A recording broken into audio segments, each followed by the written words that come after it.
Once God created that structure called time, he then did something completely unexpected. He gave us the opportunity to manage it. Irrational, beyond physical, almost impossible to comprehend. But in fact, as we said, you can hang out for an hour, or you can study and do Gemilut Hasadim for an hour. 1 hour has a certain amount of value. The second hour has immeasurable value. We talked about Moed, where someone could take a Tuesday or a Wednesday, whatever it might be, and that day becomes transformed as a result of it being a time above time, a Moed, a Yom Tov, a Sukkot, a Pesach. Great. We also spoke about Teshuvah, which allows us to literally remake time. Person A did something wrong in that time period, and HaKadosh Baruch Hu gives us this remarkable dispensation called Teshuvah to go back and recast that time to something else. Great. Class A. Class B. We talked about the notion of beauty, how HaKadosh Baruch Hu built a very beautiful world and is shouting about it and wants us to enjoy this very beautiful world that he built. To the extent where HaKadosh Baruch Hu says, make berachot on the beautiful stuff. You see a beautiful tree in the month of Nisan, make a beracha. You see a vast ocean, you see a spectacular mountain range, make a beracha.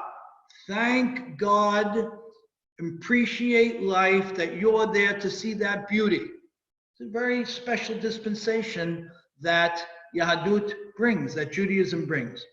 Goes one step further. You had a remarkable event happen to you in a certain place. Make a beracha, take notice of the beauty of the event. HaKadosh Baruch Hu goes further, says you have a beautiful moment that you're currently enjoying. Say Shechianu on that moment, a beautiful moment. Goes one step further in terms of emphasizing this remarkable approach towards beauty, and says, when you're about to do something that will beautify your life, a mitzvah, say a beracha. Fantastic. Wait a second. I'm going to do something that potentially you, God, mandated for me to make my life more beautiful. And before I do it, you want me to praise you and make myself more aware of that gift that you gave me? Answer is yes. Fabulous. Amazing. Good. Third class. We talked about what love is. And we said that HaKadosh Baruch Hu takes us from the most lowly place, from a place where we literally had nothing. We had no power. We had no possibility. We were the lowest slaves. We were no future. And he yanks us out of that almost overnight in what we believe was essentially over a 12-month period. And he takes us from nothing to the ability to form a love relationship with him. 1 second. Last week, I was powerless. Time was not mine. I had no ownership. I had no say. I had no meaning. I had no value in my life. Paro. In parentheses, Hitler did the same thing, right? Destroy a person by removing any sense of value the person has. A minute later, so to speak, HaKadosh Baruch Hu goes ahead and he says, not only am I going to make you the master of time, that thing that really structures life, but I'm going to allow you something much more than that. I'm going to allow you the ability to love me. What do you mean? I'm physical. I'm limited. What do I know about love? How can I love something out there, immeasurable, unfathomable? HaKadosh Baruch Hu says, wait a second, I'm going to give you that ability. But what do you mean? It's irrational. He says, that's right. It's illogical. He says, correct. And I'm going to give it to you.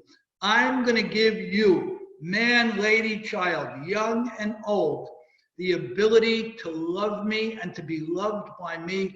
And you know why? Because when you do that, you're going to have a great time. Life is going to be happier. You're going to feel that feeling like some of us talked about a few weeks ago, how it feels when you first fall in love.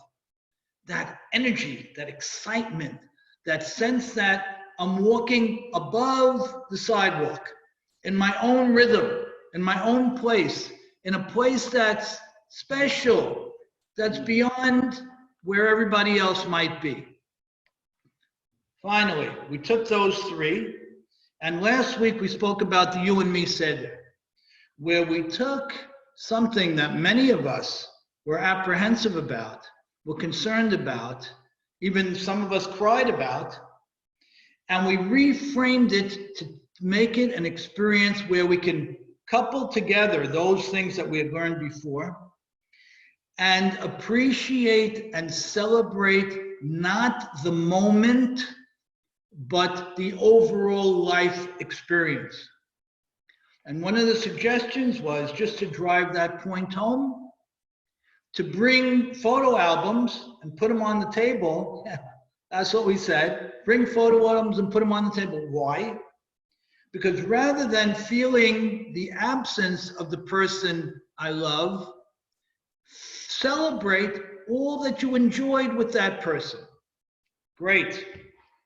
Now here we are. We stand at a place where we're about, God willing, over the next certain period of time, we're about to exit this extraordinary experience. And now what? So we're going to build on what we've learned so far, and we're going to add to it in a way that I think will be helpful. And I hope so for all of us. Let's start with certain things that are a premise to who we are. And the first one is that we've been saying all along throughout Jewish history that we, the Jewish people, are God's primary focus on the planet. HaKadosh Baruch Hu created the world for the Torah that the Jewish people would build with. Wait a second. HaKadosh Baruch Hu created the world for the Torah that the Jewish people would build with. Pretty fantastic. We're Am HaNivchar, we're Goy Kadosh, we're Am Segula, we're all of these things throughout time that we've said we are something. We're unique to God. We have a unique relationship with God. We've said it throughout time. If it's true, then we've got to get serious about that and say that if God's primary relationship is to us, his primary love is us, then what's going on now's primary message is to us. It's to the Jewish people as a people and as individuals. That, I think, is a serious point and an essential point to all of this. Because if we go with the opposite, if we go with the possibility that this wasn't God's hand, and there isn't a message here, then where does it leave us? It leaves us in a very frightening place. It leaves us in a place that says that God's hand is not in the world, that whatever happened is a result of the world's natural chaos and the laws of nature, with no governing hand, with no point or purpose. That, God forbid, would be the worst place we could be. To think that all of this happened for no rhyme or reason, with no master plan, with no message, with no focus for humanity, driven by the Jewish people's role in humanity. It all just happened. I don't know what that does to me as a person. I don't know what sense of life that offers me or any of us. On the other hand, if we are serious about it and appreciate that there is a point, there is a purpose, as there was and is to everything, and that purpose is primarily focused to us as a people, now we say, wow, there's good stuff here. And the pain is a precursor to a stage of beauty in life that we can share with HaKadosh Baruch Hu that wasn't available to us before. Let's say it again. If we believe, which we do, that HaKadosh Baruch Hu's hand is driving everything in the world, everything certainly on a macro level, then what that means, if we go back, right, to class 3, the love relationship that HaKadosh Baruch Hu pines for and allows us to have, then this is an expression of his love, as painful as it is, and it certainly is painful. It's an expression of his love, not in a schmoozy, silly sense, in a serious sense, like a real love relationship is serious. And what it means is that coming out of this, life can be more beautiful for us in particular and for humanity in general than it's ever been before. Now, if that's true, that's what we want to run with. So let's touch on that. I want to suggest, and you can excuse my little handwriting here. I want to suggest a pyramid. I want to suggest this pyramid, and we'll go through it quickly. The basis of the pyramid, Jamie's laughing at my handwriting. The basis of the pyramid is the Jewish axiom, Derech Eretz Kadma LaTorah. What does that mean? It means that the way of things precedes Torah, which means in this context that who a person is defines what his Torah will be. What does that mean? It means the following. We are kelim, we're vessels, each of us. We have to prepare the vessel, grow it, refine it to a certain level, and based on its quality, based on its refinement, will be what's the result of what's put into it. In other words, if I put Torah, if I put halakha, if I put Jewish ethics, all those remarkable things into a kli, into a vessel that isn't great, it's not going to have a great result. On the other hand, Derech Eretz Kadma LaTorah, if I prepare the kli, if I prepare the vessel, if I make it beautiful, if I make it fine, and then I input Torah to it, then I have a great possibility, the possibility that we've talked about. So let's see. With that in mind, let's make note that we're in the Omer, right? No coincidence. HaKadosh Baruch Hu brought this time of year. The period of the Omer is considered a period of very focused personal growth. In fact, our rabbis have gone to extensive lengths with detailed writings on a fantastically exciting level to highlight the growth that a person can commit to and effectuate day after day after day, each day of the Omer. And many people have studied that and continue to do so. What I want to touch on is 3 of the base elements that are built on with this Omer growth, and then we'll put the pieces together on where we want to end up. So I want to make myself into the most refined kli, the most refined vessel I can become, so that I can accept the Torah in a handful of weeks from now, so that I can build from this experience and have a happier and more enriched life than ever before, because that's what HaKadosh Baruch Hu wants. Step A, chesed. What is chesed? As some of us have learned in the past, chesed means that everything in my life is interconnected. Everything in my life has to be consistent.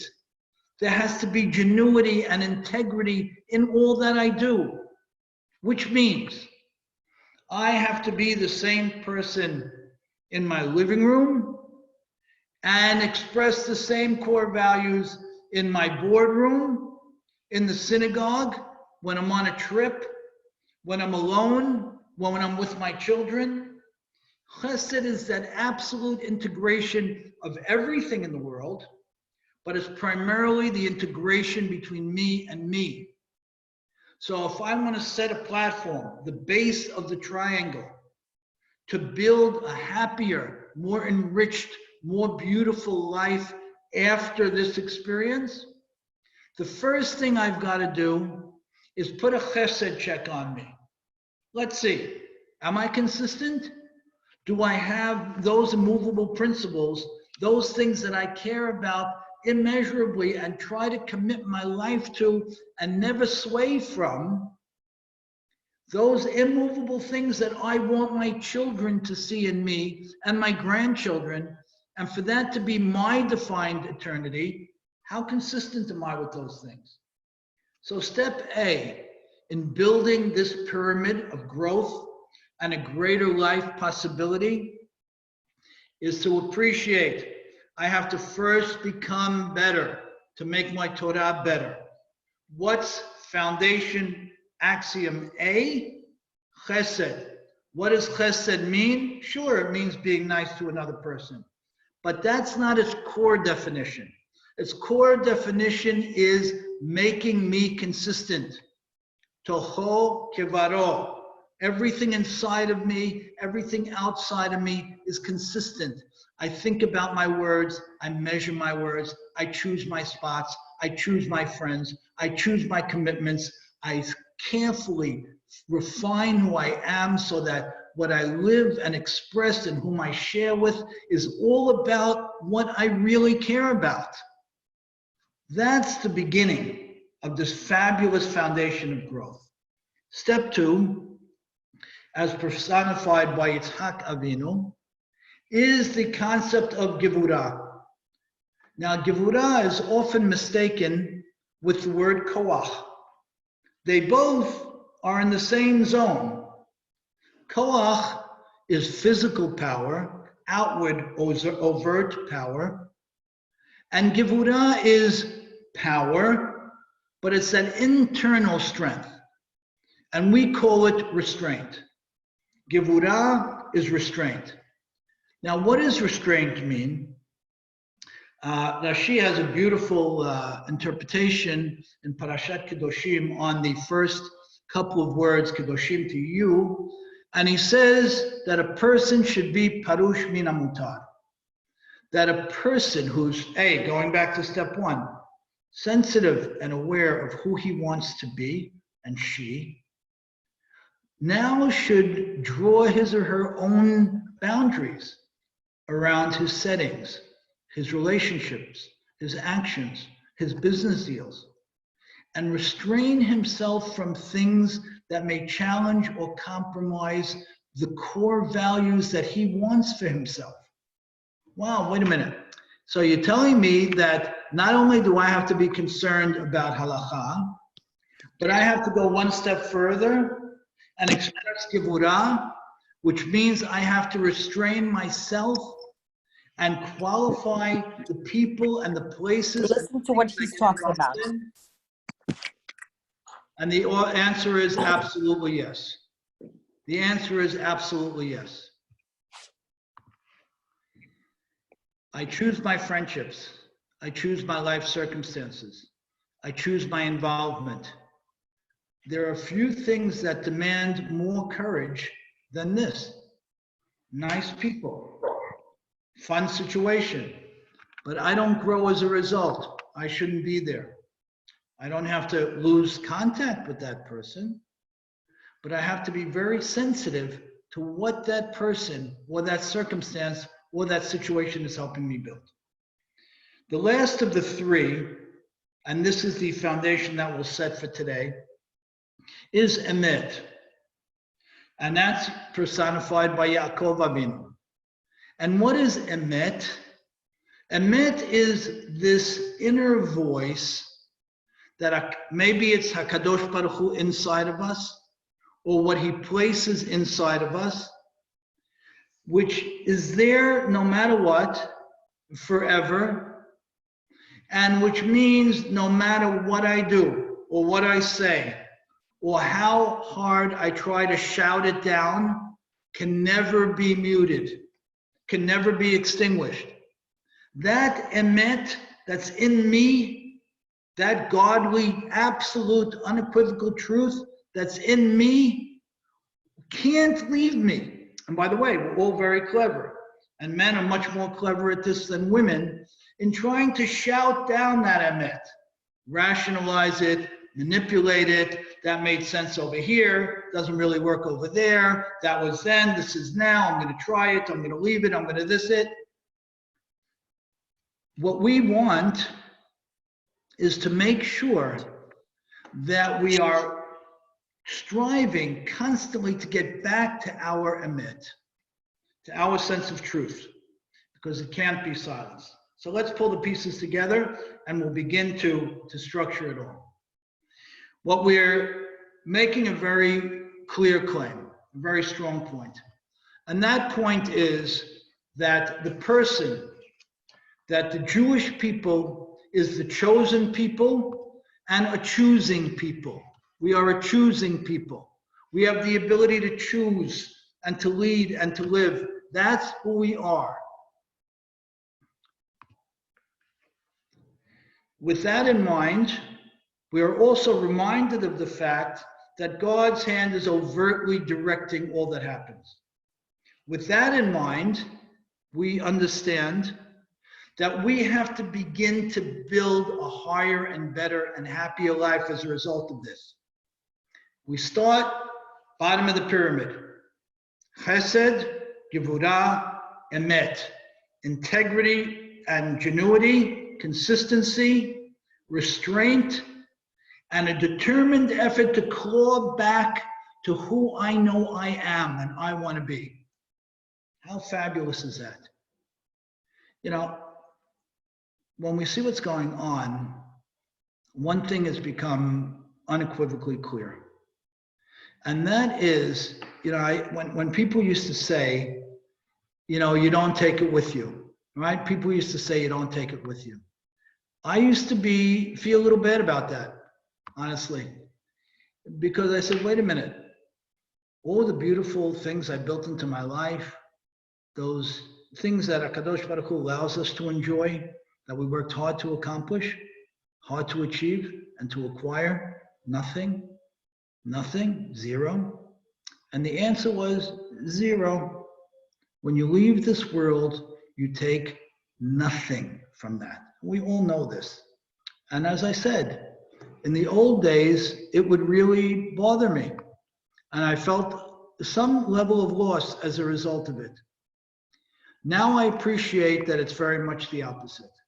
Now I feel free. I feel absolutely free.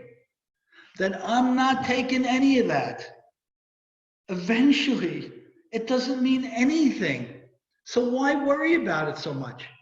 In fact, what Corona did was just that. My day-to-day, the things I put the overwhelming amount of my time and efforts to, those things, they don't mean anything. Corona forced us to focus on the eternal things. Learning, chesed, praying, growing, evaluating, caring. Wait a second. What about all the pre-Corona stuff? The stuff that I've been hearing, I know I can't take with me, but I committed to that. I spent my overt energies in achieving it, in securing it, in protecting it. 1 second. Doesn't mean anything. I'm stuck in the house. I can't effectuate it. I can't enjoy it. I can't drive it. I can't build it. What does that mean? Corona was a spectacular gift in that respect. It took me back only to my eternal essence. Nothing else means anything today. Today, I can't operate my business. I can't make money. I can't build. I can't construct. I can't beautify anything physical.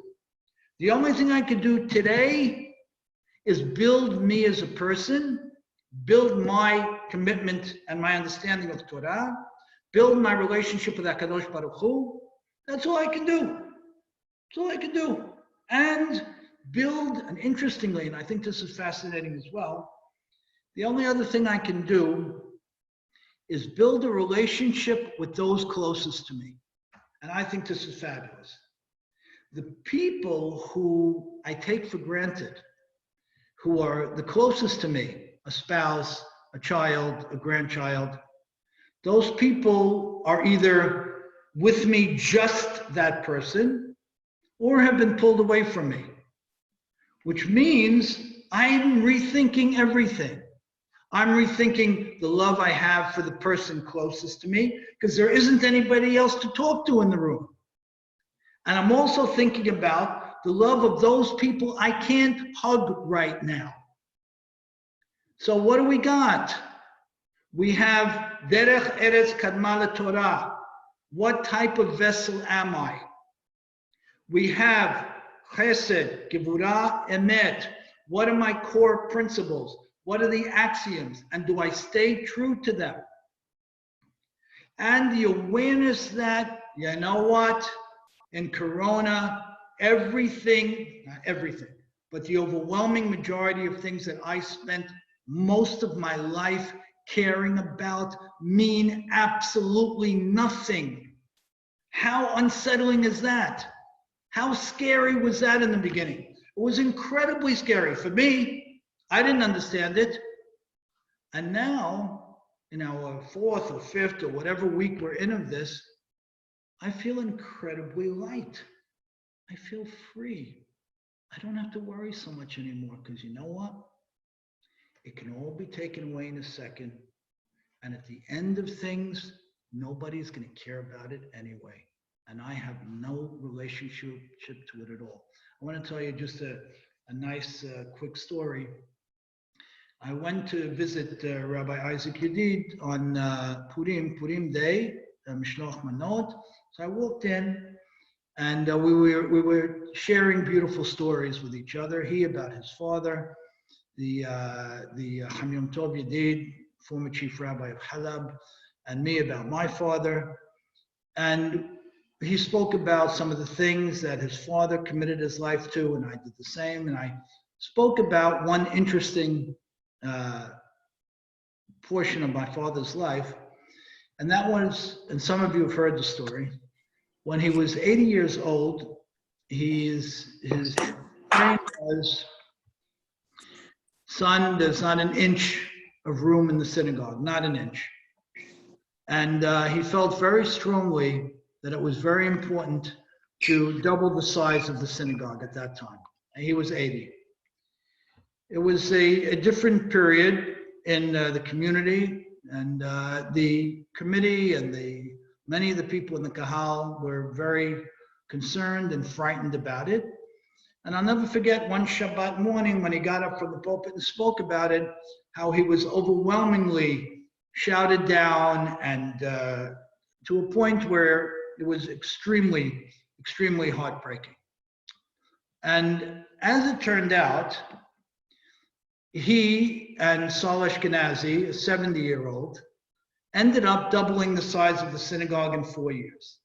And now, thank God, that synagogue, which is double the size of what it was 20 years ago, there's no inch in the building today either. So I was telling Isaac the story about how an 80-year-old and a 70-year-old took on this task and successfully achieved it. And in walks Harry Ajmi. Baruch Hashem, that he should continue to get well. In walks Harry Ajmi, and Isaac updates Harry on the story. And before Isaac goes into the story, Harry says, "Wait a minute. Oh, when they doubled the size of Shad Etzion, Abe Cohen and Saul Ashkenazi, an 80-year-old, and Harry told the story. It was uncanny. Abe Cohen and Saul Ashkenazi came to my office to ask for a donation to double the size of the synagogue. And we gave them X amount of dollars, and it was the biggest donation we had ever given to date. Now, did I know how much money my father had at that time? No idea. Did it mean anything? No. Does it mean anything 12 years after he's gone? No. What means something? That energy that he committed to building his eternity, to allowing his children and his grandchildren and his great-grandchildren to know who they are. At my first grandson's bar mitzvah in Israel, Leon Hara, that gorgeous Elliot, I spoke at the bar mitzvah morning, and I addressed this beautiful neshama, this remarkably beautiful child. And I told him, Elliot, be a ben Torah, be a gomer chesed, like your father and mother, and then make a lot of money. Make a lot of money. Sure, great, fine. Everybody should have it. But your core values have to be a ben Torah and gomer chesed. That's the thing that not only for your eternity, not only for what people will speak to about you when the time comes and many years after, but you know why? Because that's what allows us to be happy. That's the real story. So here we are. We have some great lessons. And I want to couch, and with this we'll pull the last point together. I want to couch the go forward in the following. I want to call it modesty. Sniut. Be modest. And I want to suggest that assuming we reconnect with our core values of Hesed, Gevurah, and Emet, then let's build a different level of life with the core paradigm of modesty. What does that mean? It means as follows. Not only are we talking about modesty in clothing, that's obvious. We all appreciate that. But more than that, more subtle than that, and no less important, we're talking about modesty of language. We're talking about modesty of lifestyle. I want to suggest that modesty might be the launch point for all of the growth that we're going to take on. If I think more about my speech, and it's more along the lines of Lashon Sagi Nahor, beautiful words, softly spoken, benachat. If I think more about how somebody looks at what I'm wearing, not that it means everything, but it means a lot. What am I communicating? What about something like kashrut? I believe the basis of that is modesty as well. Can I eat in the kosher places that are afforded? Am I modest enough to respect that boundary? Or do I have to go beyond? I think Shabbat is built from modesty as well, as are the Yamim Tovim. Is the overall fantastic picture of life, is that where things are, or is it about me? Life has to be a lot about me, as long as it's in this big, beautiful package. So I think if we make the assessment in our own minds and lives that life is not a given, that life doesn't continue until it ends, the opposite. I think we should look at life in the following way, as a switch, a timer switch, that every minute that I'm alive, it means that HaKadosh Baruch Hu flipped the switch back to on. I don't think we should go through life assuming the switch is on until it's not. I think we should go through life assuming that every minute of life is precious and HaKadosh Baruch Hu keeps flicking the switch back to on. And if that's true, then what do I really want? And what's really going to allow me to be happy? I think the Corona lesson where all the day-to-day was essentially stripped from us, and the only thing we could focus on was the eternal, learning Torah, praying, growing, becoming better. That's a forever message. We're the chosen people and the choosing people. Final point. There are different interpretations of Gehenna, of that difficult period of life after death. And there are interpretations that suggest that there's physical pain somehow that the neshama experience.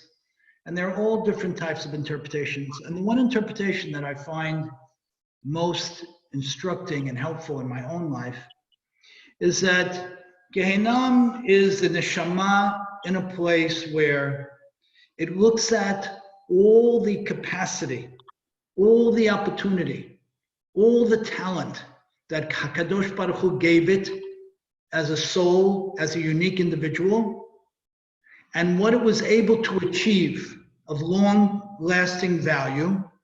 And the par, the differential, is that pain that we call Gehenna.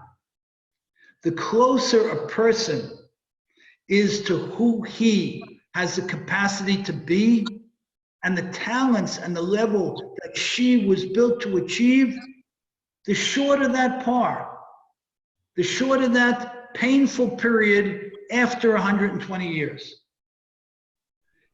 And that goes back to what we've said. Focus on the eternal. Focus on the life building, the forever life building. Final point. We've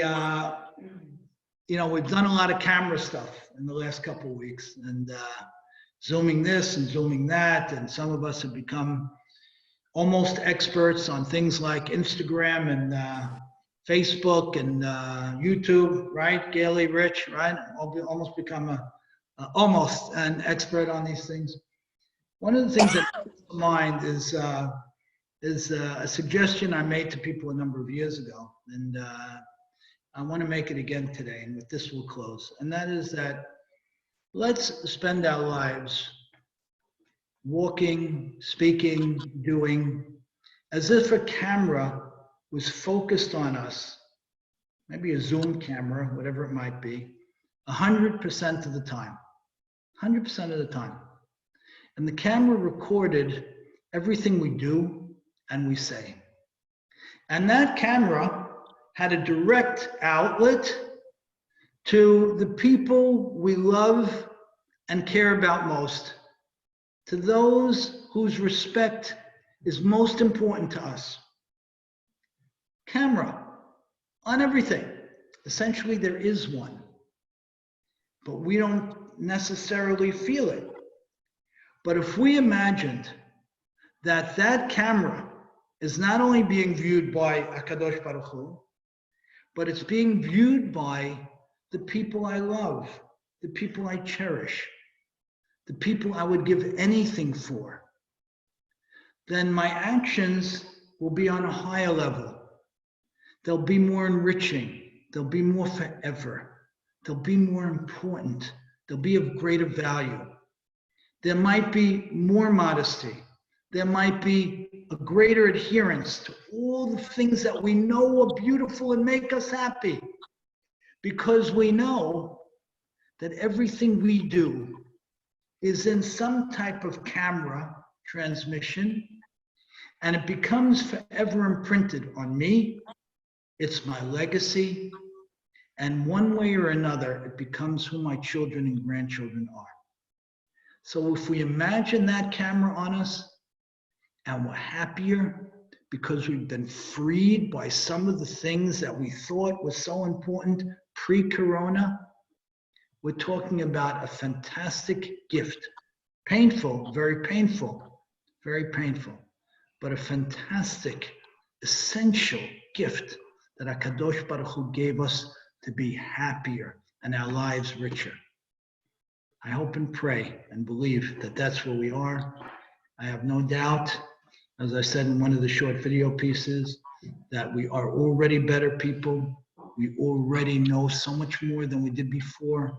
We've already grown so much as a community and as individuals. As with God's help, the pain lessens and the hope broadens and brightens. Let's make sure we have a real plan, a real schedule, with a real new assessment of how we're going to be spending our days, where we're going to put our heart and our greatest time and energy and interest. Thank you all for joining. Thank you. Good things, everybody. Thank you. Thank you Thank so you, much. Thank you very Thank much. you. Thank you. That was Thank great. you. Thank you. Thank you, Ricky. Thank you. Thank you.